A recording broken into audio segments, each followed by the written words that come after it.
عزیز بچوں، السلام علیکم۔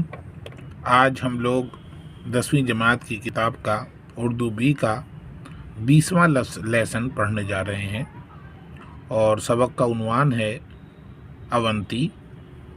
یہ اونتی ایک جاپانی کہانی کا ٹرانسلیشن ہے، اردو میں ترجمہ ہے، اور ٹرانسلیشن ترجمہ ایک مشکل فن ہے، اور ٹرانسلیشن کرنے کے لیے ضروری ہے کہ جس زبان سے وہ ٹرانسلیٹ کر رہے ہیں، ترجمہ کر رہے ہیں، اس کی پوری واقفیت ہو، اور جس زبان میں کر رہے ہیں ان کی بھی پوری واقفیت ہو، اس کے محاوروں کی، اس کے ضرب المثل کی، اس کے الفاظ کی، اور اس زبان کی جو اپنی سخاوت ہے اس کی پوری واقفیت ہونا ضروری ہے۔ لہٰذا یہ اونتی ایک کہانی ہے، اونتی ایک کردار ہے اس سبق میں جو بہت ہی اہم کردار ہے، اور ایسا کردار ہے کہ یہ بہت ہی ذہین، ہوشیار، خوش مزاج کردار ہے اونتی کا، اور یہ ہنستے ہنساتے ہی بہت ہی معنی خیز اور بہت ہی ذہین اور سوالوں کا جواب دے دیتا ہے یہ، اور جس سے تمام سامعین، تمام لوگ دنگ رہ جاتے ہیں۔ اپنی ذہانت کی وجہ سے یہ مشہور ہے، جیسے کہ آپ نے ملا نصر الدین کے بارے میں 9th کلاس میں پڑھا ہوگا کہ بہت ہی ذہین کردار ہے، اور ہر فن اور ہر لباس میں اور ہر سماج کے ہر کام میں وہ سب سے اولا رہتا ہے۔ تو ایسے ہی یہ کردار ہے اونتی۔ تو آئیے اونتی کے بارے میں ہم کچھ پڑھتے ہیں۔ سبق نمبر 19۔ سبق: اونتی ایک خوش مزاج، ہنسمکھ اور غریب دوست انسان تھا۔ غریب بھی اس سے محبت کرتے تھے، لیکن کچھ لوگ اس کی مقبولیت سے جلتے بھی تھے۔ اونتی کو نیچا دکھانے کی کوشش میں لگے رہتے تھے۔ اس کا مذاق اڑانے کے لیے ایک دن ایک شخص نے اونتی سے کہا کہ میرے سوتے میں منہ کھلا ہونے کی وجہ سے ایک چوہا میرے منہ میں چلا گیا، اب بتاؤ میں کیا کروں؟ یعنی اس کا مذاق اڑانے کے لیے بعض اوقات لوگ الٹے سیدھے سوالات جس کا کوئی جواب نہ ہو سکے وہ سوال کرتے تھے۔ تو سوال یہ کیا کہ میں رات میں سو رہا تھا اونتی، اور میرا منہ کھلا رہ گیا اور چوہا اندر چلا گیا منہ میں، پیٹ میں، تو بتاؤ میں کیا کروں؟ تو بہت اس کا جواب اس نے ذہانت سے دیا کہ اب بتاؤ میں کیا کروں۔ اونتی نے جواب دیا، تم ایک بلی پکڑ کر اسے نگل جاؤ۔ بلی چوہے کو پکڑتی ہے تو وہ پیٹ میں جائے گی اور وہ چوہے کو پکڑ کے لے آئے گی، اور اس سے سامنے والا بالکل دنگ رہ گیا، خاموش رہ گیا بالکل۔ یہ ایک معقول جواب تھا۔ اونتی نے ایک دعوت میں دیکھا کہ ایک مہمان کھانا کھا نہیں رہا بلکہ کھانا اپنے جیبوں میں بھرا جا رہا ہے۔ اونتی ایسے موقع پر کہاں چکنے والا تھا، اس نے چائے کی کیتلی اٹھا کر مہمان کے جیب میں الٹنی شروع کر دی۔ اس میں مہمان ناراض ہوئے۔ اس نے کہا، بھائی آپ کی جیب نے بہت ساری مٹھائیاں کھائی ہیں، میں اس کی پیاس بجھانے کے لیے جیب میں چائے ڈال رہا ہوں۔ یعنی وہ کھانا بھی کھا رہا ہے اور جیب میں بھی رکھے جا رہا ہے۔ تو اس نے کہا کہ بھائی، اس میں مہمان ناراض ہوئے۔ اس نے کہا کہ بھائی آپ کی جیب نے بہت ساری مٹھائیاں کھائی ہیں، لہٰذا میں اس کی پیاس بجھانے کے لیے آپ کی جیب میں چائے ڈال رہا ہوں۔ اسی طرح ایک اور واقعہ ہے۔ ایک دن اونتی ایک ملک میں بادشاہ کے دربار میں بادشاہ کے دوران میں 3 غیر ملکی آئے، اور انہوں نے 3 سوال کیے مگر دربار میں کوئی بھی جواب نہ دے پایا۔ بادشاہ نے اس کام کے لیے اونتی کو بلایا۔ غیر ملکیوں نے اونتی سے پہلا سوال پوچھا، بتاؤ زمین کا مرکز کہاں ہے؟ زمین کا سینٹر کہاں ہے؟ اونتی نے بغیر تعمیل، بغیر رکے ہوئے، بغیر جھجک کے کہا، جہاں میرے گدھے کا اگلا دایاں قدم رکھا ہوا ہے وہیں زمین کا مرکز ہے۔ اب بتائیے، زمین کا مرکز کا مطلب یہ سینٹر۔ تو بھلا کون پیمائش کر سکتا ہے کہ سینٹر، جیسے ایک سرکل ہوتا ہے، دائرہ، اس کے بیچ میں ایک سینٹر ہوتا ہے، تو آپ ناپ لیتے ہیں، تو بھلا اس کا پیمانہ کون اندازہ لگا سینٹر کون سا ہے؟ وہیں زمین کا مرکز۔ غیر ملکی نے اونتی سے پوچھا، آپ اتنے یقین سے کیسے کہہ سکتے ہیں کہ اونتی نے کہا، آپ چاہیں تو اپنی تسلی کے لیے اچھی طرح ناپ تول لیں۔ غیر ملکی لاجواب ہو گیا۔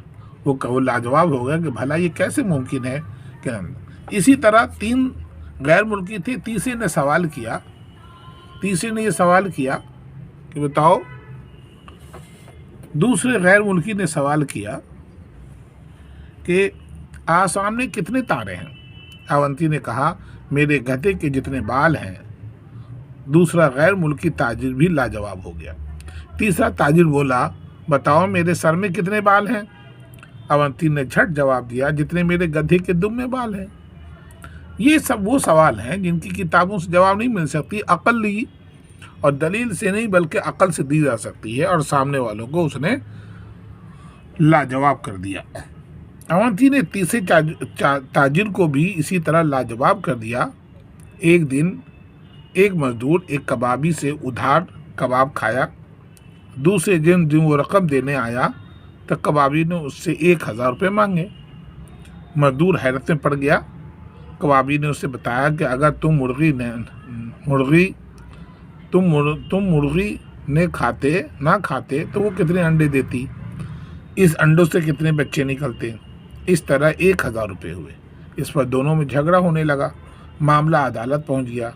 مزدور نے اونتی سے کہا تم میرے مقدمے کی وکالت کرو۔ اونتی نے کہا تم عدالت میں چلے جانا، میں وہاں پہنچ جاؤں گا۔ یعنی کباب کھایا اور کباب کھانے کا پیسہ 1000 روپے مانگنے لگا۔ جب اس نے مزدور نے کہا کہ بھئی 1000 روپے کیسے ہو سکتا ہے، اس نے کہا تم اگر مرغی نہیں کھاتے وہ کتنے انڈے دیتی، اس سے کتنے بچے نکلتے، پھر وہ اس کی تعداد کتنی ہوتی۔ اس طرح 1000 روپے ہو گئے۔ اس پہ جھگڑا ہو گیا۔ معاملہ عدالت تک پہنچا تو اس مزدور نے اونتی کو اپنا وکیل بنا کر کورٹ میں پیش کیا۔ اس نے کہا اونتی نے کہ تم کورٹ پہنچ جانا، میں بعد میں آ جاؤں گا وہاں۔ دوسرے دن دوسرے فریق تو عدالت پہنچ گئے، مگر اونتی وہاں دیر سے پہنچا۔ اس نے دیر سے پہنچنے کے لیے معافی مانگی اور کہا جج نے کہا اتنی دیر سے کیوں آئے؟ تو اس نے کہا میں معافی چاہتا ہوں، آج مجھے اپنے کھیت میں گیہوں بونا تھا، اس لیے میں اسے بھنوانے چلا گیا۔ اس بات پر سب ہنس پڑے۔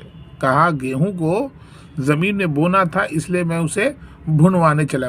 بتاؤ کہ بھنے ہوئے گیہوں سے کوئی پودا اور یا اس میں سے وہ زمین میں سے کوئی پودے نکل سکتے ہیں؟ اس بات پر سب ہنس پڑے۔ منصف نے یعنی جج نے کہا کیا کہیں، بھنے ہوئے گیہوں سے بھی پودے اگتے ہیں؟ اونتی بولا آپ ٹھیک کہتے ہیں، بھنے ہوئے گیہوں سے پودے نہیں اگ سکتے، اسی طرح بھنی ہوئی مرغی سے مرغی بھی انڈے نہیں دے سکتی۔ منصف یعنی جج کو اونتی کی بات ٹھیک معلوم ہوئی اور اس نے مزدور کے حق میں فیصلہ دے دیا۔ کیا فیصلہ دیا؟ جتنی اس کی صحیح سی قیمت ہے اتنی ہی دینی جو مرغی قیمت ہے۔ تو اس طرح یہ کردار تھا اونتی کا۔